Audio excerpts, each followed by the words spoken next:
Gjykata administrative e apelit ka shpallur të pavlefshëm një vendim të kryebashkiakut të Tiranës Erjon Veliaj, lidhur me shtimin në mënyrë fiktive të një rruge të paqen në zonën e shkollës së Kushe. Kjo rrugë, sipas paditësve, është përfshirë në planin e detajuar vendor për të lehtësuar zhvillimin e ndërtesave shumëkatëse, me një pronë të trashëguar nga bashkësortja e Veliajt, Ajola Xoza dhe familjarëve të saj.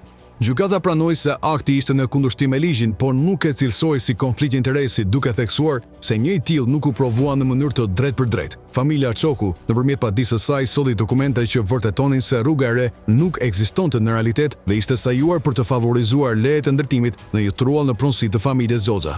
Edhe një vëzhgim në terren konfirmoi se rruga ishte vetëm në letra, ndërsa ndërtimet janë ngritur pikërisht në plonën ku përfitojnë bashkësortja dhe vajza Arben Xozës, tashmë ndjer. Kjo çështje është gjithashtu pjesë e një hetimi për pastrim parash nga SPAKT, ku Velia dhe bashkësortja e tij janë subjekt hetimi. Gjykata vlerësoi se plani detajuar vendor që parashikon rrugën e re bien ndesh me planin e përgjithshëm vendor të Tiranës, i cili nuk e përfshin këtë rrugë.